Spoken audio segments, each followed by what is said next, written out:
நாங்கெல்லாம் சுனாமிலே ஸ்விம்மிங் போடுறோம். என் வாழ்க்கையே அதுதான், சுனாமிலே ஸ்விம்மிங் போட்டுக்கிட்டே தான் இருக்கேன். 16 வயசுல கேமரா முன்னாடி வந்து நிக்கும் போது இதெல்லாம் ஒரு மூஞ்சியான்னு கேட்டப்போ நான் போட ஆரம்பிச்ச ஸ்விம்மிங் தான். இன்னும் ஸ்விம்மிங்க போட்டுக்கிட்டு தான் இருக்கேன். ஏன் சார்பா அவங்க சொல்லுவாங்க, சொல்லுங்கப்பா.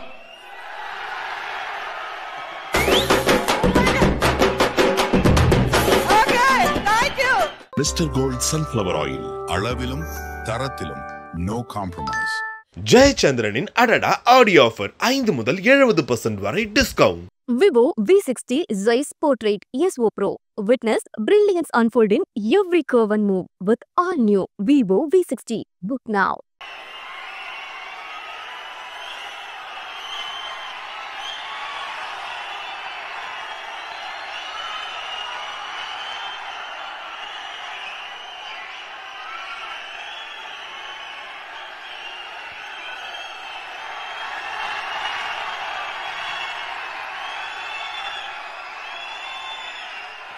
ஓம் நம சிவாய.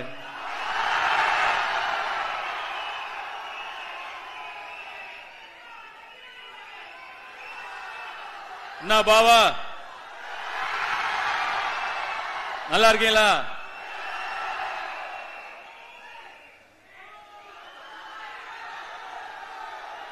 மதுரை கிட்டத்தட்ட ஒரு 8-9 வருஷத்துக்கு அப்புறம் வரேன்னு நினைக்கிறேங்க.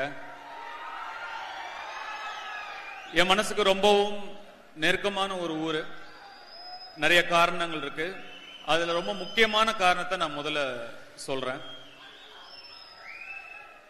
என்னுடைய அப்பாவும் அம்மாவும்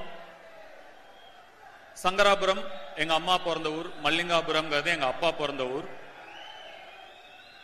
இந்த படத்துல வர மாதிரியே எங்க அப்பாவும் பொழப்பு தேடி சென்னைக்கு வருதுன்னு முடிவு பண்ணிட்டாரு. ஆனா சென்னைக்கு வர அவர்கிட்ட காசு இல்ல, பஸ்ஸுக்கு காசு இல்ல. அப்போ இங்க இருக்கிற ஒரு சொந்தக்காரங்க, மதுரையில இருக்கிற ஒரு சொந்தக்காரங்க வீட்டுக்கு வந்து பணம் வாங்கிட்டு, அதாவது மெட்ராஸுக்கு போக பஸ்ஸுக்கு பணம் வாங்கிட்டு மெட்ராஸுக்கு வரணும். ஆனா மதுரைக்கு வரவும் காசு இல்ல. அப்ப செல்வராகவன் சாருக்கு 4 வயசோ ஏதோ. எங்க அம்மா 3 மாசம் பிரெக்னண்டா இருக்காங்க.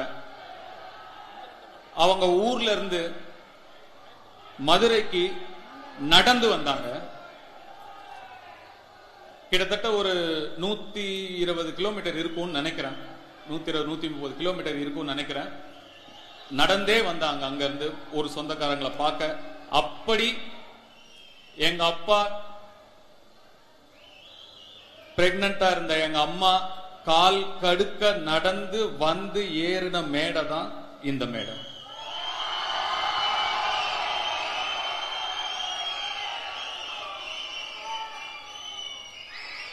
நான் எவ்வளவோ ட்ரை பண்ண அவங்களை எப்படியாவது இங்க கொண்டு வரணும்னு. எனக்கு இந்த மொமெண்ட் இன்னும் முழுமையாகவும் நிறைவாகவும் இருந்திருக்கும். ஒரு சில காரணங்களால அவங்களால வர முடியல. எனக்கு மதுரையில நிறைய சொந்தக்காரங்க இருக்காங்க, நிறைய நண்பர்கள் இருக்காங்க.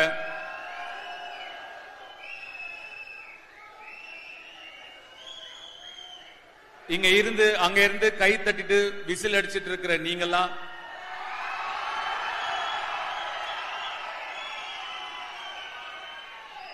என்ன கூட விட்டுட்டு எங்க அப்பா ஒரு உதாரணமா எடுத்துக்கிட்டு விசில் அடிச்சிட்டும் கை தட்டிட்டும் மட்டும் இல்லாம எந்திரிச்சு வாங்கயா, இங்க வாங்க,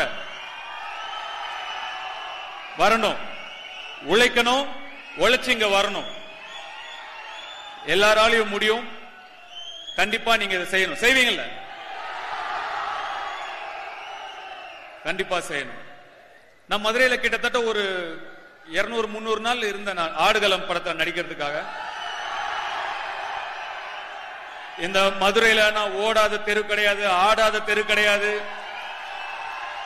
திருப்பரங்குன்றத்தெல்லாம் கிட்டத்தட்ட 30 நாள் இருந்தேன் நானு.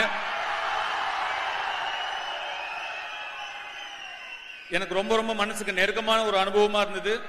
எவ்வளவோ எனக்கு வேலையில இருக்கிற ஸ்ட்ரெஸ், பிரஷர் எது இருந்தாலும் அந்த 200-250 நாள் நாங்க இருந்த நாட்கள் நான் ரொம்ப அமைதியாகவும் நிம்மதியாகவும் நான் இருந்தேன். எனக்கு மனசுக்கு ரொம்ப நெருக்கமான நாட்கள் அந்த நாட்கள். என்ன நடு ரோட்ல இறக்கி விட்டுருவாங்க கொண்டு போய். அந்த பாட்டு ஒத்த சொல்லல அப்படியே கூட்டிட்டு போவாங்க. அப்படியே ஆட்டோல கூட்டிட்டு போய் அப்படியே என்னை இறக்கி விட்டுருவாங்க. இறக்கி விட்டுட்டு என்னை யாரும் அடையாளம் கண்டுபிடிக்கிறதுக்கு முன்னாடி நான் ஆடிடணும். அந்த லுங்கி அப்படி தூக்கி வச்சுட்டு இப்படியே ஆடிடணும். ஆனா கிட்டத்தட்ட ஒரு 5-6 நாள் வேற வேற இடத்துல வேற வேற இடங்கள்ல இறக்கி விட்டு நான் ஆடும் போதும் என்ன நிறைய பேர் அடையாளம் கண்டுபிடிக்கல. அப்ப எனக்கு அவ்வளவு சந்தோஷமா இருந்தது. இந்த ஊரோட ஆள் மாதிரி தான் நான் இருக்கேன், அதனாலதான் என்னை யாரும் அடையாளம் கண்டுபிடிக்கல. நான் இந்த மண்ணை சேர்ந்தவன் தான், இந்த ஊர் ஆள் மாதிரி தானே இருப்பேன்.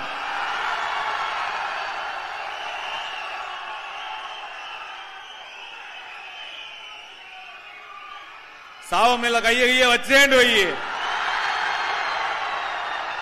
கொண்டே புரு.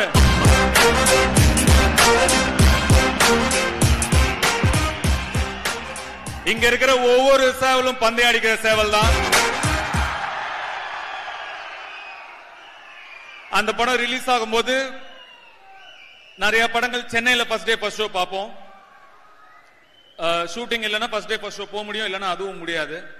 ஆடுகளம் மட்டும் மதுரையில தான் ஃபர்ஸ்ட் டே ஃபர்ஸ்ட் ஷோ பாப்பேன்னு பிளைட் பிடிச்சி இங்க வந்து ஃபர்ஸ்ட் டே ஃபர்ஸ்ட் ஷோ பார்த்தேன். ஜெயான்னு ஏதோ ஒரு தியேட்டர் நினைக்கிறேன், அந்த தியேட்டர் ஏதோ ஜெயான் முடியும் ஞாபகம் இருக்கு. அங்கதான் பார்த்தேன். அந்த அனுபவத்தை என்னால மறக்கவே முடியாது. உங்களோட பார்த்த அந்த எனர்ஜி என்னால மறக்கவே முடியாது. ஒரு சின்ன சின்ன விஷயத்துக்கும் எனக்கே நிறைய விஷயங்கள் புரியல.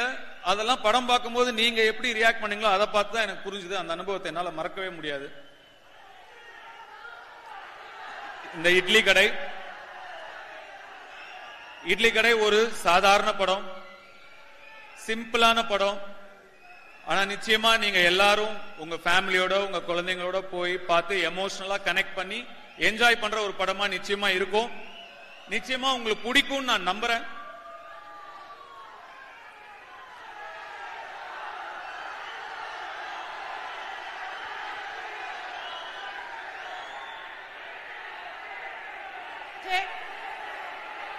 சார் ரொம்ப நேரமா நான் பேசுறது எனக்கு கேட்கல சார், அதனால ஹை டெசிபல்லே பேசிட்டு இருக்கேன். எனக்கு நீங்க என்ன கேக்குறீங்கன்னு சரியா புரியல.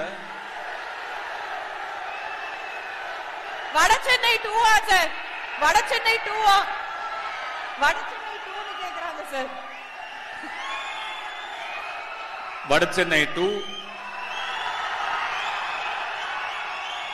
அடுத்த வருஷம் படப்பிடிப்பு ஆரம்பிக்கும். அதுக்கு அடுத்த வருஷம் ரிலீஸ் ஆகும்.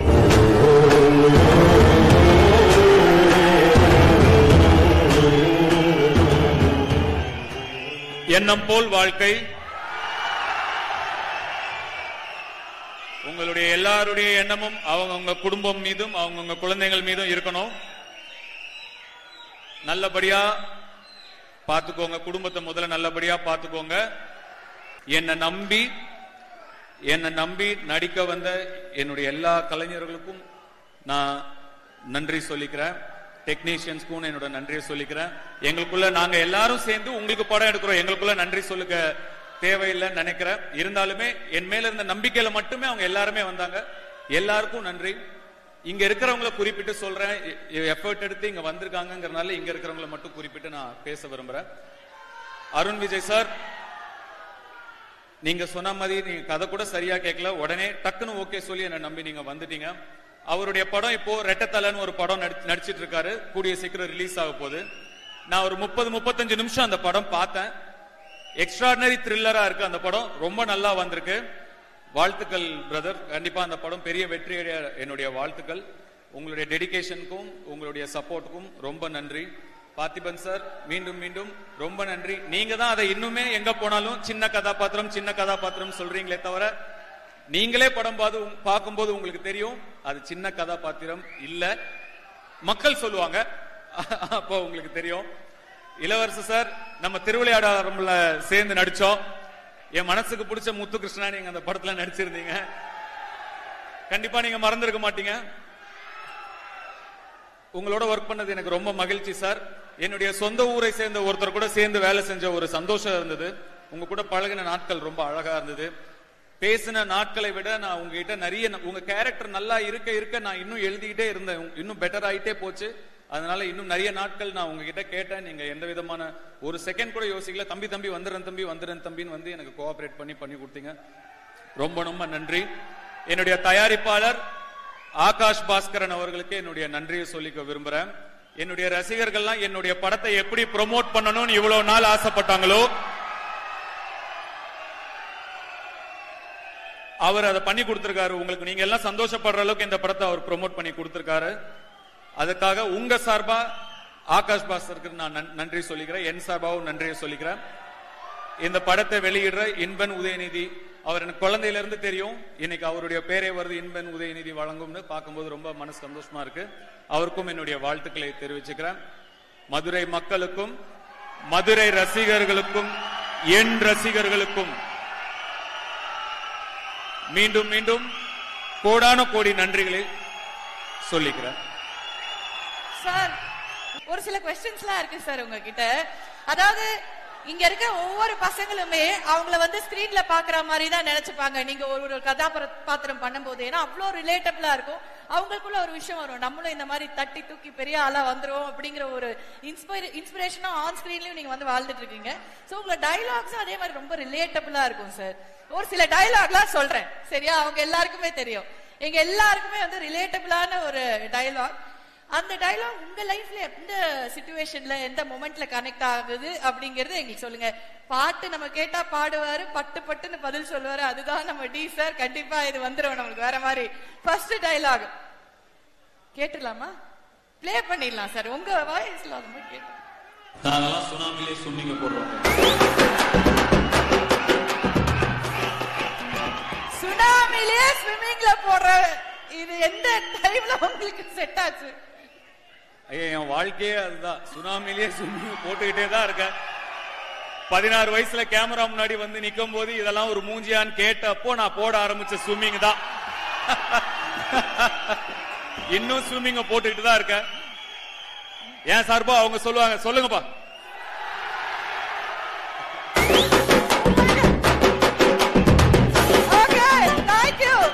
அடுத்த டயலாக் போயிடலாமா? எல்லாம் மனப்பாடமா நமக்கு தெரியும். டிஜே அடுத்தது பிளாக் ப்ளே பண்ணு. சேட்டை பிடிச்ச பையன் சார், ரொம்ப ஜாலிக்காக என்ஜாய் பண்ணுவான் சார். சேட்டை பிடிச்ச பையன் சார், சும்மா ஜாலிகளா என்ஜாய் பண்ணுவான். மாறி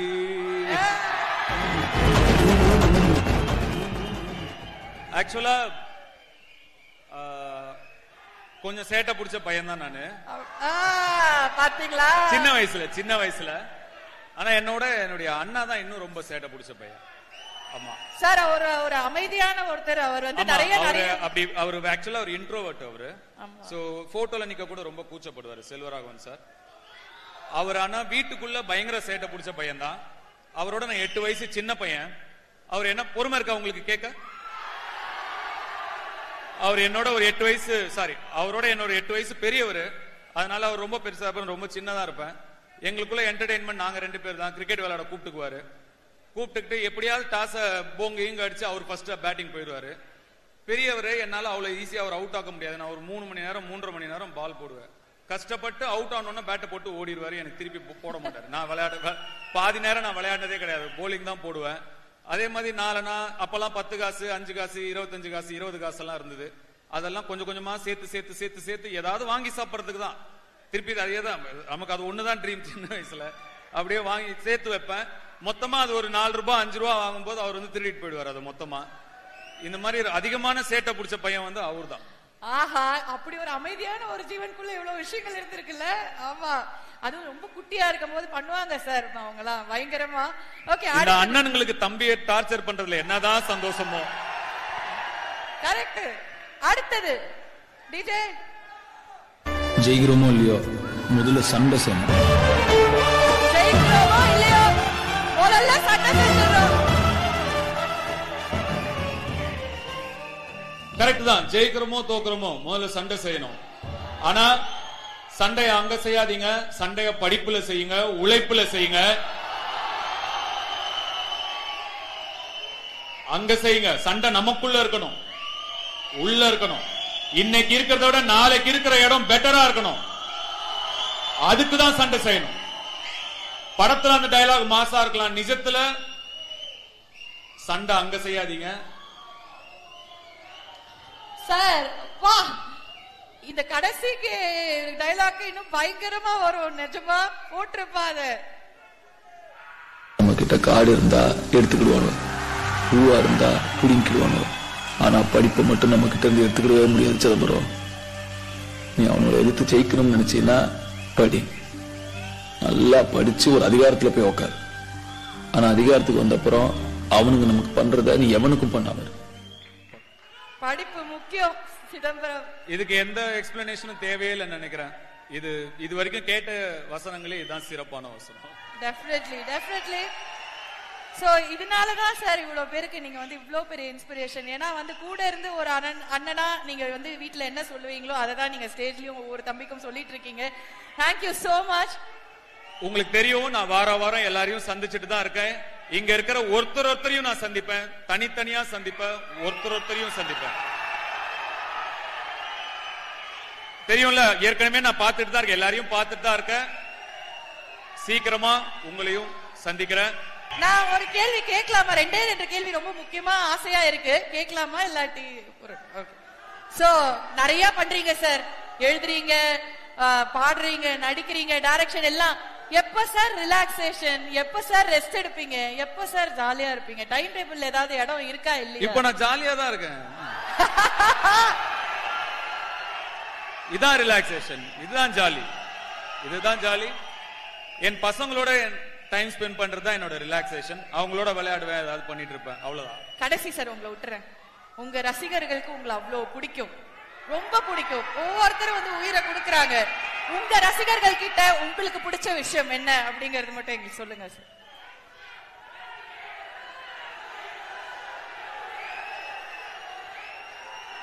என் ரசிகர்கள் கிட்ட எனக்கு ரொம்ப பிடிச்சது நிறைய இருக்கு. அதுல முக்கியமானது என்னைக்கும் மாறாத நிரந்தரம், கான்ஸ்டன்ட், யார்கிட்டயும் வம்புக்கு போகாத குணம். ஆனா இவங்களை பார்த்தாலே தெரியும் இவங்க கிட்ட வம்பு பண்ணவும் கூடாது.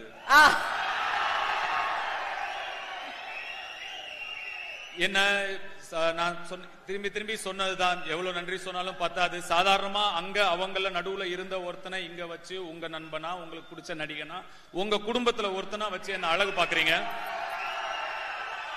அந்த மாறாத அன்பு ரொம்ப பிடிக்கும்.